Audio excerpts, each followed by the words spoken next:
अस्सलाम वालेकुम। आज जिस सब्जेक्ट के बारे में बताऊंगी वो है प्ले ग्रुप का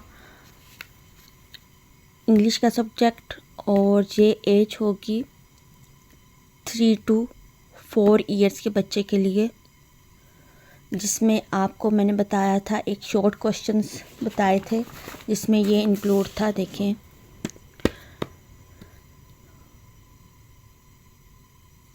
अल्फ़ाबेट थे, इंग्लिश फोनिक्स थी, रीडिंग स्किल्स थी, राइटिंग थी, वोकैबलरी थी, एनिमल्स थे, शेप्स थी, एक्टिविटीज़ थी, पोएम्स थी और स्टोरी टाइम था।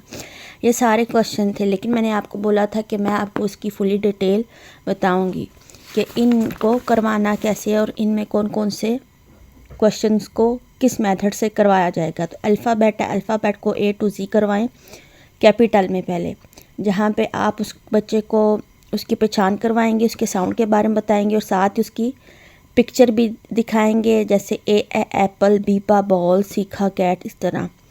उसके बाद ये लिखा जी A to Z letter with sound and picture कैसे करवानी है, ये मैंने अभी आपको बताया था। ए एप्पल पिक्चर साथ बनाएं, बी बॉल साथ पिक्चर बनाएं। फिर उसके बाद इंग्लिश फोनिक्स है, साउंड्स ओनली, मतलब सिर्फ साउंड बताने हैं, ए बा खा, इस तरह।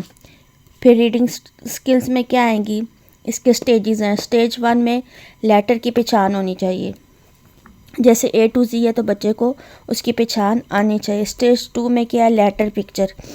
लेटर पिक्चर में क्या है कि बच्चे को पिक्चर्स की पहचान होनी चाहिए, जैसे ए एप्पल है, बी बॉल है, इस तरह। इसमें ये क्वेश्चन भी आ सकते हैं। अब हमने कितने क्वेश्चंस कर लिए थे, 1 2 3, और स्टेज 3 था स्मॉल वर्ड्स की पहचान, जैसे ओरल बताएंगे आप, बिग, स्मॉल, टॉल, शॉर्ट, इस तरह। और उसके अलावा आप डिफरेंट पिक्चर्स फ्लैश कार्ड दिखाएंगे जिस पे लिखा होगा कैट, उसकी पिक्चर साथ बनी होगी डॉग, बॉल और कार। ये मैंने शॉर्ट जब वीडियो बनाई थी तो फिर आपको मैंने जस्ट क्वेश्चन बताए थे। अभी ये मैं साथ आपको फुली डिटेल बता रही हूँ कि उन क्वेश्चन को कैसे किस मेथड से करना है और उन क्वेश्चन के अंदर कौन कौन सी चीज़ें ऐड होंगी। तो राइटिंग के लिए क्या था, अल्फ़ाबेट ट्रेसिंग। अल्फ़ाबेट ट्रेसिंग ये है कि A to Z करवानी है, लेकिन A to Z करवाने से पहले आपने ये जो लाइंस देख रही हैं ये डिफरेंट लाइंस हैं, जैसे स्टैंडिंग, स्लीपिंग, जिगजैग, इस तरह। जब ये आप इसमें आती है ग्रॉस और फाइन मोटर स्किल्स, जब ये फाइन मोटर स्किल्स बच्चे को आ जाती हैं और उस पर ग्रिप हो जाती है तो फिर ये बच्चा इन लाइंस पर जब ट्रेस करता है, उसके बाद अल्फ़ाबेट को ट्रेस करने में उसे बहुत ही आसानी होती है। इसलिए सबसे पहले लाइंस की ट्रेसिंग आप करवाएं, ज़्यादा से ज़्यादा प्रैक्टिस करवाएं। उसके बाद वोकैबलरी आती है जिसमें पिक्चर्स शो करवाई जाती हैं, फ्लैश कार्ड्स होते हैं।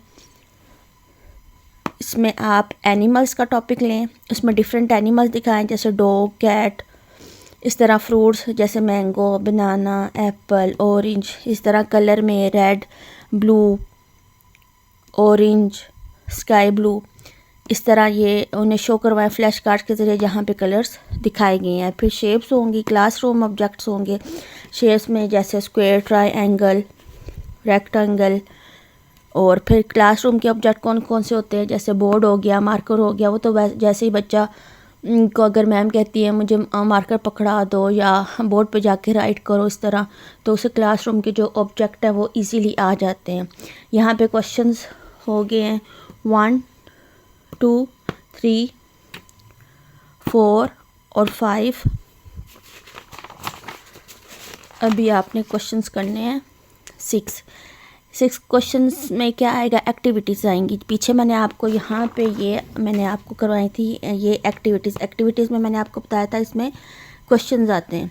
तो क्वेश्चन कौन कौन से आते हैं, तो फिर मैंने आपको कहा था कि जब मैं इस सिलेबस को फुली डिटेल से आपको डिफ़ाइन करूँगी तो फिर वहाँ पे मैं आपको बताऊँगी कि इसमें कौन कौन से क्वेश्चंस आप ऐड कर सकती हैं। एक्टिविटीज़ में कौन कौन से क्वेश्चंस होते हैं, match the letter, circle the correct letter, colouring, picture plus alphabet, flash cards, daily letter sound practice, tracing worksheet letter और लाइंस की, सेंसोरी प्ले जैसे सैंड ट्रेसिंग। यहाँ पे मोंटेसरी की बात करूँगी, जहाँ पे मोंटेसरी एक्टिविटीज़ करवाई जाती हैं, जिन स्कूल्स में मोंटेसरी मटेरियल टीचर्स को प्रोवाइड किया जाता है वहीं पे ये वाली एक्टिविटीज़ करवाई जाती हैं। जैसे बीट्स की एक्टिविटी है, सैंड ट्रेसिंग की एक्टिविटी है, फिंगर ट्रेसिंग की एक्टिविटीज़ है। ये क्यों एक्टिविटीज़ करवाई जाती है? ये राइटिंग के लिए स्पेशल एक्टिविटीज़ करवाई जाती हैं, ताकि जब बच्चा राइट करना शुरू हो जाता है, ये सबसे पहले ये एक्टिविटीज़ करता है, उसके बाद लाइन्स पे ट्रेसिंग करता है, उसके बाद जब अल्फ़ाबेट ट्रेस करता है तो उससे कोई मुश्किल नहीं आती। इससे पहले ये सारी एक्टिविटीज़ बच्चों को करवानी चाहिए। इसलिए मैंने आपको बोला था कि जब आप बच्चे को एडमिशन करवाते हैं तो देखा करें कि ये मोंटेसरी मटेरियल यहाँ पे प्रोवाइड किया हुआ है या मोंटेसरी डिप्लोमा होल्डर रखी गई हैं टीचर्स। स्कूल के बारे में आपको जांचना बहुत ही ज़रूरी है। उसके बाद क्या आएंगी? पोइम्स। इसमें आप डिफरेंट पोइम्स भी करवा सकते हैं, लेकिन इस स्टेज पे ज़्यादा मोस्टली कौन सी होती हैं? F for Apple, twinkle twinkle, Johnny Johnny, clap your hand, इस तरह की एक्टिविटीज़ और पोइम्स करवाई जाती हैं। उसके बाद आपका आएगा स्टोरी टाइम। स्टोरी टाइम में मैंने आपको बताया था कि जैसे ही आप लेटर ए, लेटर बी या लेटर सी की एक्टिविटीज़ करवाते हो, रीडिंग करवाते हो, जिस डे मतलब एक दिन होता है कि लेटर ए करवाया, वो वीक चला, अगर वीक नहीं तो 3 डेज़ तो मोस्टली हर स्कूल में ये एक्टिविटीज़ करवाई जाती हैं। लेटर ए की, फिर बी की, फिर सी की, 3 दिन एक लेटर पे लगते हैं। उसके बाद दूसरा लेटर स्टार्ट होता है। जैसे ही आप एक लेटर करवाते हो तो उसके साथ ही मैंने आपको बताया था कि स्टोरी आपने सुनानी है बच्चे को, जिससे बच्चा इंटरेस्ट लेता है और उससे उस लेटर पे महारत हासिल होती है। वो डीपली इसके बारे में सोचता है, उससे पहचान होती है, बार बार वो ट्रेसिंग भी करता है, रीडिंग भी करता है, फ्लैश कार्ड के ज़रिए भी वो देखता है। उसके अलावा अगर आप स्टोरी सुनाते हो बच्चों को तो तब भी वो इससे जल्दी पिक करता है। अभी मैंने एग्जांपल के तौर पर सिर्फ लेटर ए की स्टोरी यहाँ पे लिखी हुई है, जो आप देख सकते हैं। ये कितनी लाइंस पे है? 1 2 3 4। कोई लॉन्ग लेंथी आपने बच्चे को स्टोरी नहीं सुनानी, क्योंकि इस स्टेज पे बच्चा जो होता है 3 to 4 ईयर्स या 2 to 4 ईयर्स, बहुत उसका माइंड जो होता है वो बहुत ही छोटी छोटी बातों को पिक करता है। अगर लॉन्ग डिस्क्रिप्शन आप उसे देंगी, लॉन्ग डिस्क्रिप्शन आप उसे देंगी या उसे बार बार कोई भी लॉन्ग लंबी सी कहानी 10-12 लाइन्स की कहानी उसे बताएंगी तो फिर बच्चे ने पिक नहीं करना, वो बोर हो जाएगा, फेटअप होगा और वो दूसरी एक्टिविटीज़ में शुरू हो जाएगा एक्टिविटी करना और आपकी बात और आपकी तरफ तवज्जो नहीं दे पाएगा।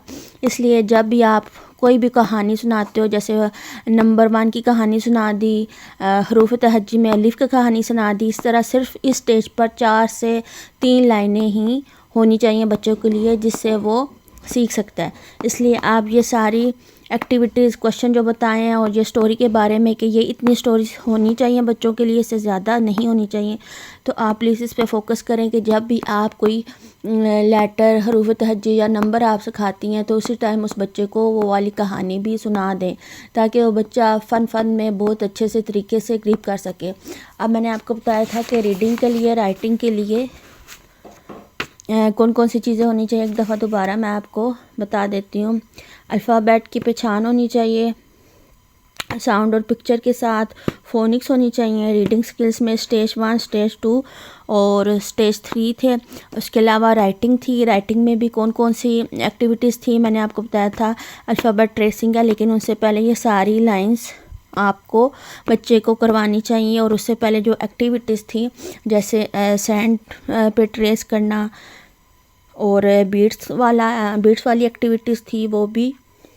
और इसके अलावा जब वोकैबलरी में आते हैं तो उसके साथ कौन कौन सी पिक्चर्स आपको शो करवानी चाहिए इस टाइम के बच्चों को स्टेज पे कौन कौन सी पहचान होनी चाहिए, तो वो था animal, fruits, colours, shapes, classroom और ऑब्जेक्ट। क्लासरूम, ऑब्जेक्ट, अब इन सब चीज़ों में आप कोई भी एनिमल्स नेम जो स्टेज पर बच्चों को आने चाहिए, क्योंकि वो अपने माहौल के इर्द गिर्द जब देखता है तो उसे ये नहीं पता होता कि ये डॉग है, ये कैट है, तो वो वही वाली चीज़ें आप उस स्टेज पर बच्चों को सिखाएं, क्योंकि वो अपने इर्द गिर्द माहौल में जब भी वो देखता है तो उसे पता नहीं होता कि इस चीज़ का नाम क्या है। ये फर्स्ट स्टेज होती है बच्चे की, जहाँ पे वो पिक करता है कि इसका नाम क्या है, उस चीज़ का नाम क्या है। वो थोड़ा कोशिश करता है सीखने की। इसलिए आप भी वही वाली चीज़ें ऐड करें जो उसके इर्द गिर्द माहौल में पाई जाती है और उन चीज़ों का नाम उसे नहीं पता होता। फिर नेक्स्ट क्वेश्चन क्या था?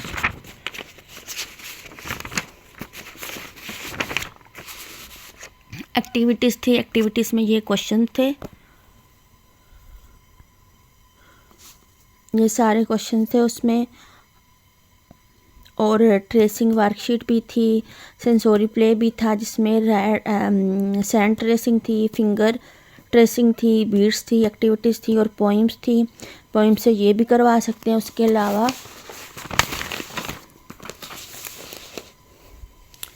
आखिर पे जो अभी स्टोरी के बारे में बताया था कि स्टोरी कैसे बच्चों को बतानी है, वो स्टोरी भी थी। इसलिए ये सब्जेक्ट था इंग्लिश। और ये कौन सा क्लास के लिए था, ये क्लास प्ले ग्रुप की एक्टिविटी सारी बताई गई थी, क्वेश्चंस बताए गए थे और सिलेबस इंग्लिश के बारे में बताया गया था। एज हो सकती है बच्चे की 2 to 3 ईयर्स, या अगर बच्चे को कोई पेरेंट्स होते हैं कि वो एडमिशन करवाते हैं 4 ईयर्स में, जब बच्चा 4 साल का होता है, तो इसलिए ये सिलेबस 2 से 4 साल के बच्चे के लिए है।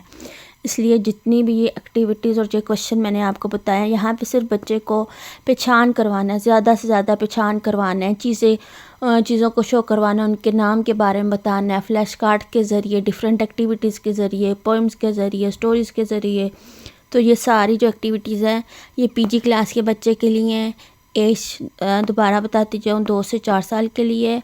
और ये सिलेबस था इंग्लिश का, जो आप किसी भी स्कूल में देखेंगे ये सारा सिलेबस इंक्लूड किया गया है। या जो मोंटेसरी एक्टिविटीज़ हैं वो स्कूल में डे बाय डे हो रही हैं, या अगर लेटर ए हरूफ तहज्जी का कोई भी हरूफ या नंबर कोई भी वो सिखा रही हैं, तो उसके साथ साथ आप उनसे पूछें कि आपने इनके साथ कौन कौन सी एक्टिविटीज़ करवाई हैं, पोइम कौन सी करवाई है, स्टोरी कौन सी सुनाई है, और रीडिंग की पहचान आपने कैसे करवाई है फ्लैश कार्ड के ज़रिए, या और डिफरेंट एक्टिविटीज़ होती हैं उनके लिए भी। तो इसलिए अगर आप मज़ीद मालूमात लेना चाहते हैं कि स्टेज पर कौन कौन सी सिलेबस होना चाहिए, और मतलब कितने साल के लिए कौन सा सिलेबस होना चाहिए, एक्टिविटीज़ कौन सी होनी चाहिए, स्किल्स कौन सी होनी चाहिए, फाइन मोटर्स और ग्रॉस मोटर स्किल्स कौन सी हैं, तो ये सारी एक्टिविटीज़ अगर आप सीखना चाहते हैं, सिलेबस के बारे में जानना चाहती हैं, तो इसलिए वेब एजुकेशन ZR को फॉलो करें, लाइक करें, सब्सक्राइब करें, कमेंट करें। और कोई भी क्वेश्चन अगर आपको समझ नहीं आता तो आप कमेंट सेक्शन में जाके क्वेश्चन कर सकती हैं। ओके, अल्लाह हाफिज़।